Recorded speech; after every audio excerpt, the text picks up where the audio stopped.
अस्सलाम वालेकुम, आप देख रहे हैं प्रोग्राम हकाइक और मैं हूं राना अली जुहेब। आज हम जिस शख्सियत से बात करने जा रहे हैं वो chairman PHA Lahore engineer Yasir Gilani साहब हैं। अगर बात की जाए उनकी इलाकाई और मुल्की सियासत की तो हमें लगता है, बल्कि हम सब जानते हैं कि शादरा में PTI को मुतारफ़ करवाने में इनका बहुत बड़ा किरदार है। उनसे बात करते हैं और जानते हैं कि उनके पास आने वाले वक्त के लिए क्या प्लान्स हैं।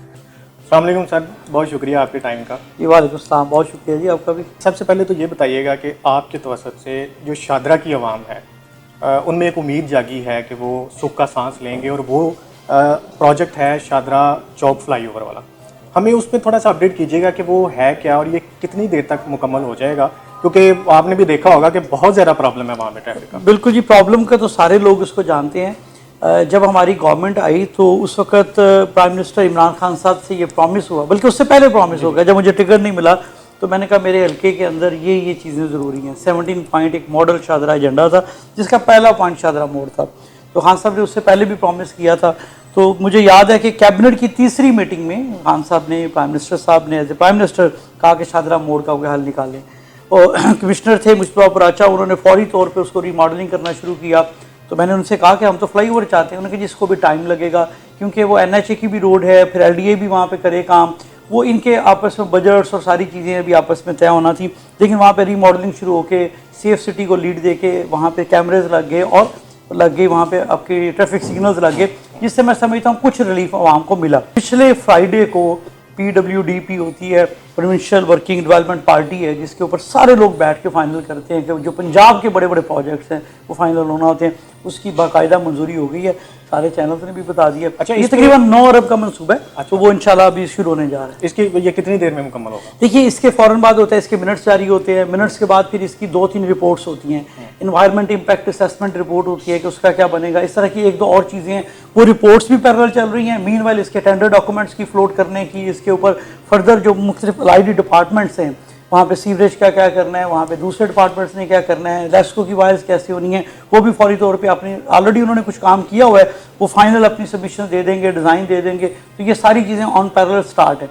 तो जो ही ये फाइनल होता है, मेरा ख्याल है कि फिर ये चला जाएगा टेंडर में, और टेंडर के बाद तो अब यूँ कहिए कि तकरीबन महीने 1.5 के अंदर, महीने 1 के अंदर तकरीबन ये ऑन ग्राउंड काम शुरू हो जाएगा। मतलब हम ये कह सकते हैं कि नवंबर में इस पे काम शुरू हो जाएगा। महीने 1.5 के अंदर, नवंबर नहीं तो दिसंबर में तो लास्ट में, दिसंबर में तो क्योंकि इसका ये प्रोसीजर ही है ना। तो इंशाल्लाह वो गवर्नमेंट का प्रोसीजर तो अडॉप्ट करना है, अपने ज़ाहिर है टेंडर देना है, अपने फेयर प्रोसेस करना है कि जो पार्टी बेहतर तरीके से इसको परफॉर्म करे। अच्छा, इस प्रोजेक्ट को लेके ना हमने वहाँ पे कुछ मार्केट्स वाले, कुछ शॉपकीपर्स हैं, उनसे बात की थी। उनके कुछ रिजर्वेशन हैं इस पे। वो ये कहते हैं कि जाहिर सी बात है बहुत बड़ा ये वसी तौर पे बनेगा। कुछ मार्केट्स हैं वो गिराई जाएंगी, जो यहाँ जिन लोगों पे वहाँ पे दुकानें हैं वो भी गिराई जाएंगी, डेफिनेटली खुली होंगी रोड्स। उसका क्या क्राइटेरिया? देखिए, अभी किस तरह से उसको चीज़ एज फॉर एज जब मैं यहाँ पे आपके पास बैठा हुआ तो अभी तो मुझे इसका एग्जैक्ट आइडिया नहीं है कि कितना एरिया होगा। मेरा ख्याल है कि बहुत ज़्यादा एरिया नहीं होगा। ठीक है, क्योंकि ये काफ़ी खुली रोड है, गुजराम GT रोड है ये। गुजरांवाला से लाहौर आते हुए आपका एक पुल ऊपर चढ़ जाएगा, और इसी तरह से लाहौर से जाते हुए गुजरांवाला स्ट्रेट अवे एक पुल तो ये बनेगा, एक आने वाला एक जाने वाला। तो ये ऑलरेडी वहाँ भी, क्योंकि इसने फ्लाईओवर होना है, नीचे इसके पिलर्स होने हैं, तो ये बहुत ज़्यादा फैलाव इसका नहीं चाहिए होगा। एक ब्रिज आपका आना है जब आप शेखुपुरा से जो ट्रैफिक आ रही है बेगम कोट साइड से, वो जब आएगा तो वो जब ऊपर चढ़ेगा शादरा मोड़ पे, तो उसके सामने जाहिर है ये वाला ब्रिज एक ऑलरेडी होगा, ये उसके ऊपर चला जाएगा। तो ये ब्रिज जो शेखुपुरा से आने वाला ब्रिज है, ये कह लें मल्टी लेवल ब्रिज हो जाएगा ऊपर जाके, तो फिर ये दोबारा लाहौर की तरफ जाके उतरेगा। तो थोड़ी सी साइड पे उन्होंने पैसे तो रखे हुए हैं, वो आपको पता है गवर्नमेंट का एक तरीका है। तो हम कोशिश करेंगे इंशाल्लाह एजेंसीज को कह के कि मिनिमम डिस्प्लेसमेंट हो, मिनिमम जो है वो डिस्टर्बेंस हो, और जो बेहतरीन तरीक़ाकार है उसके मुताबिक उसको किया जाए। ज़ाहिर है गवर्नमेंट के एक सेट रूल्स हैं, वो तो करना ही पड़ेगा, क्योंकि आपने रोज़ाना की बुनियाद पर लाखों लोगों को सहूलत देनी है, और जिन लोगों से अगर कोई जगह आती भी है तो उनको प्रॉपर उसका जो गवर्नमेंट का तरीक़ाकार है उसके मुताबिक उनको पे भी किया जाए। अच्छा, ये तो सर बहुत अच्छा मनसूबा है। इसके साथ ही ये शादरा स्पोर्ट्स कॉम्प्लेक्स वाला है जो काफ़ी देर से शुरू हुआ, फिर वो रुका। ये बताइए कि इसके साथ क्या वो भी कितनी देर में मुकम्मल होगा? वो है इस टाइमलाइन में? जी बिल्कुल, 2 चीज़ें हैं। एक तो वो जगह है तकरीबन जो LDA के स्पोर्ट्स कम्प्लेक्स जो बन ही रहा है, तकरीबन 40 कनाल के करीब जगह है। इंशाल्लाह उसके ऊपर काम शुरू हो गया। मैं खुद उस पर जाके विज़िट भी करूँगा, और उसको LDA को कह दिया गया है, उसको कॉन्ट्रैक्टर्स को भी मूव कर दिया गया है। तो उस पर काम अभी भी आजकल भी शुरू है, और कोशिश करेंगे कि उसको जल्द अज जल्द इसी टेन्योर में मुकम्मल किया जाए, जल्द मुकम्मल किया जाए। वो तो शुरू कर रहे हैं, वो पुराना एक मनसूबा था। एक जो नया मनसूबा इसकी बैक पे जो है वो ज़्यादा इफेक्टिव, ज़्यादा इंपॉर्टेंट हमारे लिए है, इलाके के लिए भी। ये भी अच्छा है, मैं नहीं कह रहा कि वो पुराना अगर शुरू हुआ था तो अच्छा नहीं है, ये भी अच्छा है, लेकिन इंशाल्लाह कंप्लीट इसको हम ही करेंगे। और जो पिछला मनसूबा है वहाँ पे 70 कनाल जगह है, अगर आप उस जगह को विजिट करें तो जिसे हम कहते हैं ना छप्पड़ या जोहड़, वो वाली सूरत हाल है, मच्छर है, गंदगी है वहाँ पे, एक तरफ वो बिल्कुल आबादी के दरमियान में इस तरह तो कौन सी बनती है, 70 कनाल जगह है। वो जगह शहबाज स्पीड साहब जो कहते हैं, उन्होंने वहाँ पर लारी अड्डा बनाने का सोचा था, बिल्कुल आबादी के अंदर, आबादी के अंदर, और वो लैंड उन्होंने ट्रांसफर कर दी हुई थी ट्रांसपोर्ट डिपार्टमेंट को। सरकारी कागजों में जब लैंड ट्रांसफर करवानी है तो बड़ा मुश्किल काम होता है। वो मैंने फिर उसके ऊपर जो काम शुरू किया कि वहाँ पे हमने पार्क बनाना है, मुझे कम से कम 1.5 साल लगे। मैं आपको फाइलें दिखा सकता हूँ, 70 से ज़्यादा टेबल्स पे वो फाइल गई, सिग्नेचर हुए, बड़ी लंबी उसकी स्टोरी है। यानी फिर कैबिनेट ने अप्रूव किया, सीएम के पास 2 दफ़ा गई, पूरे कैबिना के हर वजीर ने उसके ऊपर साइन किए। अब वो गजट में शामिल हो गई है कि ये जगह पार्क के लिए है। अल्हम्दुलिल्लाह उसके फंड्स भी हमने मंजूर करवा लिए हैं, उसकी भी एडीपी उसकी वो बन गई हुई है, BC1 बन गया हुआ है, उसकी प्रेजेंटेशन बन गई है, उसकी कोटेशंस तैयार हैं, उसका पूरा एस्टीमेट है। एक उसकी भी कमेटी होती है, जैसे इस कमेटी में मैंने बताया था कि शादरा मोड़ पास हुआ है, ये वाली कमेटी कमिश्नर साहब की सरबराही में एक मीटिंग होनी है। मुझे उम्मीद है कि हफ्ते के अंदर अंदर वो हो जाएगी, हो सकता है फ्राइडे को, ये इस फ्राइडे को हो जाए, जल्द हो जाए। एक हफ्ते के अंदर हम इसकी मीटिंग करवा के जो ही वो अप्रूव होता है, इसको भी फौरी तौर पे फंड्स एलोकेशन के लिए लिखना होता है कि हमें फंड्स ट्रांसफ़र कर दिए जाएँ। और साथ है वो भी मेरी कोशिश होगी कि जल्द अज जल्द इसका इफ्तिताह भी जो है वो तकरीबन, अगर हमारी वो कमिश्नर साहब वाली जिस दिन अप्रूवल होती है उसके 2 हफ्ते के अंदर अंदर हम इसको कर देंगे। इस पे कितना, ये 1 महीने से पहले शुरू कर कितने को इस पे तकरीबन कोई 5 से 6 करोड़ के दरमियान इसका टोटल एक्सपेंस होगा। शादरा में सब जानते हैं, हम भी जानते हैं, सारे लोग जानते हैं कि आप वो बाहर शख्स हैं जिन्होंने खान साहब का बाजू पकड़ के उनको शादरा में लेके आए, आपने PTI को इंट्रोड्यूस करवाया। हमारे मुताबिक, हमारी इतला के मुताबिक, जब खान साहब की पहली मीटिंग हुई थी आपके साथ शादरा में, उस वक़्त 6 से 7 लोग थे जो बुनियादी तौर पर वहाँ पे समझे जाते थे। उनमें से अभी खान साहब के साथ सिर्फ आप हैं, बाकी के लोग जो हैं वो किधर हैं, वो क्यों खान साहब के साथ नहीं? बिल्कुल भी नहीं, बिल्कुल भी नहीं। असल में वो वाक़या शायद ऐसे है, ये 6 जून 2001 की बात है। 6 जून 2001 को हमने वहाँ पे प्रोग्राम रखा, बुध का दिन था गालिबन, मुझे याद है, छुट्टी का दिन भी नहीं था, लेकिन फिर भी वो हमारे एक नए सदर है लाहौर के, उन्होंने कहा एक प्रोग्राम रखो, 1.4, हमने 6 डिफरेंट पॉइंट्स पे प्रोग्राम रखे। पहली जगह पे बैठे, वहाँ पे हुआ, दूसरी पे बैठे, तीसरी पे वो रास्तों का एक हमारा बंडाला रोड है, बड़ा रश वाला बाजार, हम उस बाजार के अंदर एंटर हो गए, फिर वहाँ पे एक प्रोग्राम रखा, फिर वहाँ से निकलते निकलते लाइफल रोड पे जाना था, तो वो बड़ा रश वाला सिनेरियो था और सारा गैदरिंग थोड़ी थोड़ी थी। तो वो खान साहब उसको वो छेड़ते हुए कहते हैं कि वो मैंने देखा इसने बड़ी दूर मुझे बुलाया, तो वहाँ पे जब मैं पहुँचा तो वहाँ पे 4 लोग थे, तो मैं उन्हें कहता होता नहीं खान साहब एक ही मेरा आपसे खिलाफ है, 4 नहीं 6 थे। तो वो इस तरह की बात है, लेकिन वो एक जज्बा था। हम एक लॉयल्टी की बात करें, उनमें से जो 6 लोग थे, क्या आप कह सकते हैं कि वो 6 लोग आज भी खान साहब के साथ हैं? मुझे जो याद पड़ता है मैक्सिमम लोग खान साहब के साथ हैं। पाकिस्तान तहरीक इंसाफ NA का जो वो लोग जिन्होंने यहाँ पे मेहनत की, जिन्होंने PTI को सपोर्ट किया, जिन्होंने PTI को इंट्रोड्यूस करवाया, वो उम्मीदवार इस NA से PTI का उम्मीदवार क्यों इस इलाके से नहीं लिया जा रहा? एग्जाम्पल हम देते हैं आपके अबरारुल हक साहब की, जो हमें ये लग रहा है कि अभी इस वक्त उनको टिकट मिलेगा। अबरारुल हक साहब नारोवाल से उनका ताल्लुक है, 2 दफ़ा वो वहाँ पे इलेक्शन आ चुके हैं, तो वहाँ से उठ के शादरा में उनको लाना, आपको ये लगता है कि क्या ये फैसला दुरुस्त होगा? देखिए, ये फैसला होता है पार्टी का फैसला होता है, पार्टी ने बहुत सारी चीज़ें उनके सामने प्लस माइनस होते हैं, देखना होता है जो भी डिसीजन होगा। लास्ट टाइम मेरा फैसला पॉपुलर फैसला था, 75 में से 74 लोग बैठ पे मेरे साथ खड़े थे, रिव्यू में मुझे टिकट मिल गया, रिव्यू में मिलने के बावजूद भी फिर मुझे एंड पे फाइनल जब हुआ तो नहीं मिल सका।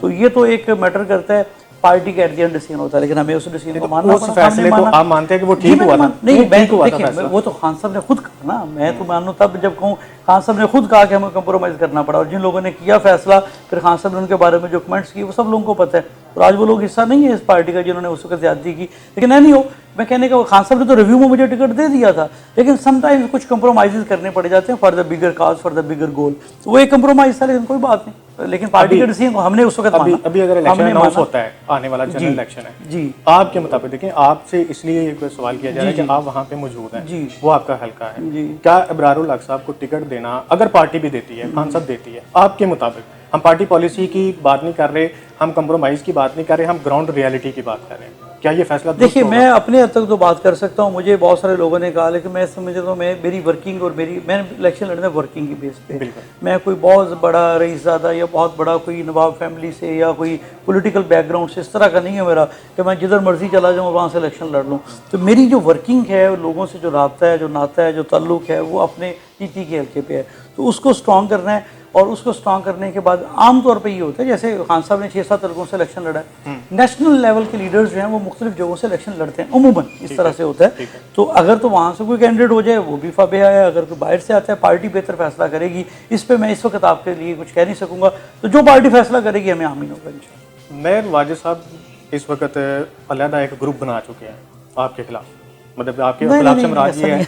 कि उनके जो मामला आता है ना वो कुछ ये समझते हैं कि शायद नहीं, ऐसा नहीं। आपने कोई उनके रास्ते की रुकावट है आप, या कुछ इस तरह से, तो क्या सच्चाई है इस नहीं, बात नहीं, में? ऐसा कुछ नहीं होता। होता ये है कि किसी भी जगह पे, किसी भी हल्के में चले जाए ना, किसी भी पार्टी में जो पॉपुलर पार्टी होती है, वहाँ पे 2 से 3 लोग कम से कम कैंडिडेट होते हैं, उम्मीदवार होते हैं, सूबाई पे भी और कौमी पे भी। वो सारे जब होंगे, अगर आप उम्मीदवार हैं तो आप कहेंगे कि मेरे साथ लोग हैं, मैं कहूँगा मेरे साथ लोग हैं, तीसरे साहब हैं वो कहेंगे मेरे साथ लोग हैं। तो वो इस तरह की एक चीज़ है।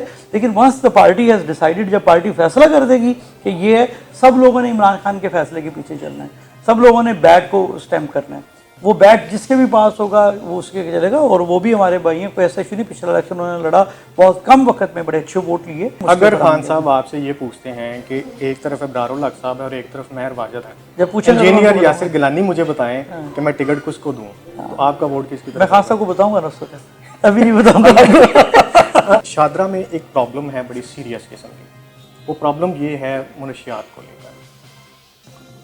हमारी इतला के मुताबिक तकरीबन कोई 1500 से 2000 इस टाइम पर बच्चे हैं जो आइस पे लग चुके हैं। इस पे कोई आपके पास कोई इन्फॉर्मेशन आई है, या इस पे कोई काम करने वाला, या कोई स्ट्रेटजी इस किस्म ये बात आपकी बिल्कुल ठीक है। बड़ा अनफॉर्चुनेट है, पूरे लाहौर के अंदर ये जो आइस वाला फैक्टर है और मुनशियात का ओवरऑल ये बड़ा ज़्यादा है। हमारे एरिया में निस्बतन इसलिए ज़्यादा है कि ये एरिया बॉर्डर एरिया बनता है डिस्ट्रिक्ट्स का। बिल्कुल। जब 2 ज़िला का बॉर्डर बनता है, बिल्कुल एक तरफ शेखुपुर आ जाता है, एक तरफ ये है। बाज़ का कुछ लोग ऑपरेट इस तरह से करते हैं, शेखुपुर और हदूद का पुलिस ने अपनी हदूद में काम करना होता है, नहीं हो, लेकिन ये एडमिनिस्ट्रेशन का काम है, करना चाहिए। पिछले दिनों में एक मीटिंग में मौजूद था जिसमें हमारी लाहौर की क़यादत भी थी और पुलिस के लोग भी थे, बाकी लोग भी थे। तो वहाँ पे इस अज़म का इज़हार किया गया कि विद आयरन हैंड्स निपटा जाए पूरे लाहौर के अंदर जितने भी लोग हैं, कब्ज़ा माफिया के लोग हैं जो गुंडागर्दी और बदमाशी करते हैं, लोगों को तंग करते हैं, किसी को कत्ल कर दिया, फायर मार दिया खामखा बदमाशी के तौर पे, और मंशियात। इन 3 लोगों के ऊपर, ये महीना 1.5 महीना पहले की बात है, बल्कि काफ़ी हद तक ऑपरेशन भी हुआ, तो उसके ऊपर ओवरऑल एक काम हो रहा है। और उसमें यही डिसीजन था हमारी गवर्नमेंट का, पंजाब गवर्नमेंट का, परवेज़ इलाही साहब के क़यादत में, कि कंप्रोमाइज़ नहीं किया जाएगा। एक हवा है पंजाब में अदम एतमाद की, क्या समझते हैं उस बारे में? एतमाद का इज़हार तो वहाँ हमने कर दिया, ठीक है। जो अदम एतमाद था असेंबली में जो जी, मैं वही बताने लगा। असेंबली में गया ना, जब 17 जुलाई हुआ तो 20 हल्कों में इलेक्शन हुआ। वो हल्के थे जहाँ पे ये समझते थे यहाँ से ये जीते हुए लोग थे, जो टर्न कोट बने, जिन्हें सियासी जुबान में लोटा कहते हैं। इन्होंने अरबों रुपए के काम करवाए थे जीते हुए हल्कों। मेरे जैसे हल्कों में जहाँ पे पीटीआई नहीं जीती वहाँ पे काम कम हुए हैं, लेकिन जिन हल्कों से लोग जीते थे इन्होंने काम करवाए हुए थे। नुमान लंगड़ियाल एक ऐसा नाम है, ख़ानदानी नाम है, नमानी साहब ख़ानदानी नाम है। लाहौर में अलीम खान की सीट आप देख लें, ये सारे लोग इकट्ठे होके, लाहौर याद सादक ने रिज़ाइन कर दिया मिनिस्टरशिप से कि मैंने कैंपेन चलानी है। किधर गई उसकी कैंपेन? जो काज के लिए वर्क करते हैं, चाहे वो नून लीग के हैं, चाहे पीपल्स पार्टी के हैं, जमात इस्लामी के हैं, किसी भी सियासी जमात से, मेरे दिल के बड़े करीब हैं। आप पिछले टनोर से मतलब है कि उस्मान बुज़दार साहब के साथ भी आपने काम किया, अभी चौधरी परवेज़ इलाही साहब वज़ीर आला बैठे हैं। इन दोनों में से अगर आपको कंपेयर करना पड़े कि कौन बेस्ट काम कर रहा है या किया है, तो कौन है? देखिए, दोनों चीज़ें, एक तो एक हमारा जो काम है इटसेल्फ बहुत ज़्यादा कोई रिलेशन उस तरह से, मैं क्योंकि उनके बिहाफ पे ऑलरेडी काम कर रहा होता हूँ, तो पिछले टेन्योर पे भी हमने काम किया और इस टेन्योर पे भी कर रहे हैं। पिछले टेन्योर पे हमें फर्स्ट टाइम हमारी गवर्नमेंट थी, हमें वो सीखने में और एक्सपीरियंस थोड़ा सा कम था। अभी ये है कि परवेज़ इलाही साहब भी एक्सपीरियंस्ड हैं और हमें भी थोड़ा सा कोई रुकावट डालते हैं? नहीं, अभी बिल्कुल भी नहीं, अभी हमें भी एक्सपीरियंस हो गया और चौधरी साहब ऑलरेडी एक्सपीरियंस्ड हैं। तो अब इसीलिए देखें ना, शादरा मोड़ भी हमने जल्दी करवा लिया, पहले हमें ज़्यादा टाइम लगा था। तो अभी हमें निस्बतन एक्सपीरियंस होने की वजह से हमें बेहतर तरीके से चीज़ें कर रहे हैं। मरियम साहिबा ये कहती थी कि मुझे प्लेट में पासपोर्ट दें तो मैं नहीं दूंगी, आज वो लंदन बैठी हैं, क्या कहेंगे इस पर? अब मैं उनके बारे में क्या कहूँ, उनके तो अक्सर देखें ना, वो आपने खुद ही बता दिया कि पहले वो कितना वाज़ेह तौर पे कहा जी हम कभी भी नहीं करेंगे। वो वो नारा था वोट को इज्जत दो, वो नारा वोट की जगह पे अब बे लग गया बूट को इज्जत दो बन गया। वो कहते हैं बूट को बस इज्जत दो। वो प्राइम मिनिस्टर साहब हैं, जहाँ बूट नज़र आता है बूट को पॉलिश करना है। तो उनकी पॉलिसी आपके सामने ही है, बूट को इज्जत दो वाली पॉलिसी उन्होंने बना ली है। वो बूट को इज्जत दे रहे हैं, उसको पॉलिश करी जा रहे हैं, चमकाने में लगे हुए हैं। पहले था कि पासपोर्ट मिलेगा ट्रे में रख के भी नहीं दें, और जब मिला अगले दिन वहाँ पे पहुँच के फटाफट अंगूठे लगाएं और पता चला कि सुबह सुबह मरियम रानी साहबा तशरीफ भी ले गई। अलीम खान साहब कल नवाज शरीफ से मिले हैं लंदन में। जी जी। अगर मुस्तकबिल में क्या कोई ऐसा है कि अगर खान साहब के साथ दरमियान या उनके दरमियान जो तहफ़्फ़ुज़ात हैं वो दूर होते हैं तो क्या उन्हें वापस आना चाहिए? मेरा नहीं ख्याल कि जिस स्टेज पे गए, देखें किसी शख्स के लिए ना मेक और ब्रेक होता है। तो बहुत सारे लोग बड़े काम गुनाहगार भी होते हैं, गलतियाँ भी इंसानों से होती हैं, इंसान खता का पुतला है ना। लेकिन कुछ चीज़ें ऐसी होती हैं जब इंसान ने फाइनल डिसीजन लेना होता है। एक लाइन होती है, यू हैव टू डिसाइड कि आप राइट साइड पे हैं या रॉन्ग साइड पे हैं। तो उस डिसाइडिंग लाइन के ऊपर उस वक्त वो रॉन्ग साइड पे चले गए, मेरा जो ओपिनियन है। तो मेरा नहीं ख्याल कि अब उनके लिए ना वो उस तरह की इज्जत क्या है, पार्टी को दरवाज़ा खुला रखना चाहिए कि नहीं? सियासत में हमेशा दरवाजे खुले होते हैं, लेकिन जो मेरा एक ओपिनियन है कि शायद वो वाला इज्जत और एहतराम उन्हें ना मिल सके। मरियम साहिबा और कैप्टन सफदर साहब के केसेस ख़त्म हुए, आपको पता ही है। अब नवाज शरीफ और जहांगीर तरीन साहब के केसेस खात्मे की तरफ जा रहे हैं। अगर जहांगीर तरीन साहब अहल हो जाते हैं, क्योंकि वो नाअहल हैं, तो क्या पार्टी उनसे रब्ता करेगी? देखिए मेरा नहीं ख्याल, ये राब्ते मुख्तलिफ चल रहे होते हैं, ये पार्टी ने बड़े लेवल पे जाकर फैसला करना है जो भी सिनेरियो है। लेकिन मैं जो चीज़ समझता हूँ, अगर मुझे मेरे मुश्किल वक्त है, जो शख्स मेरे मुश्किल टाइम पे मेरे साथ नहीं खड़ा, तो वो मेरी नज़र में उसकी वो वैल्यू नहीं होगी। सेम गोज़ फॉर एवरीवन, ठीक है ना। तो जब खान साहब के ऊपर मुश्किल वक्त था, खान साहब से ज़्यादा इस कौम के ऊपर मुश्किल वक्त था, सब ने देख लिया। ये सारे वो लोग थे ना, वो कहते थे राजा रियाज और वो नूर आलम असम्बली में खड़े होकर बड़े दिलेर बनते थे कि हम पार्टी के अंदर रह के जी महंगाई है, हम अपने हल्के में जाते हैं। अब ज़मीर नहीं जागता, अब उनका ज़मीर किधर गया है? सो गया ज़मीर। अब महंगाई नहीं, अब उससे तो डबल और 3 गुना ज़्यादा महंगाई है। 3 गुना महंगाई पे ज़मीर सोया हुआ है, वो ज़मीर नहीं जागता था। वो उनको नोटों की चमक थी या उनका जो रजीम चेंज ऑपरेशन में जो उनको था वो लोटाइज़म था। अब तो वो एक सियासतदान थे, मीर संगा या बाई इलेक्शन में आपने सुना होगा, कहते मैं साफ जगह दे रहा ही नहीं, बार उन लोग की लोटा लोटा से देंदे ने। तो इन्होंने अपनी इज्जत खुद पामाल की है, इन सब लोगों ने। इंसान के अपने हाथ में होता है कि जब भी उसे समझो कि लाइन के किस तरफ खड़े होना है, तो अगर राइट साइड पे खड़ा होगा तो उसकी इज्जत होगी, अदरवाइज उसकी इज्जत नहीं। आखिरी सवाल आपसे जी, जिस दिन इमरान खान साहब के वारंट गिरफ्तारी जारी हुए, उस दिन उनके ट्विटर अकाउंट से एक पिक्चर वायरल अपलोड की गई। उस तस्वीर को एडिट करके शीरी मज़ारी साहिबा ने वो एक जानवर की जगह पे मरियम नवाज़ की और राना सनाउल्लाह की फ़ोटो लगा के उन्होंने अपने ट्विटर ऑफिशियल अकाउंट से अपलोड की। आप क्या समझते हैं, ये ठीक था? नहीं ठीक था, और उन्होंने खुद भी माजरत की उसको। जी बिल्कुल, लेकिन वक्ती तौर पे उन्होंने फौरी तौर पे एक चीज़ नहीं होना चाहिए, नहीं होना। बहुत शुक्रिया सर आपके टाइम का। जी तो इंजीनियर यासिर गिलानी साहब की बातें आपने सुनी, अपना फीडबैक हमें ज़रूर दीजिएगा। हमें इजाज़त दीजिए, अल्लाह हाफ़िज़।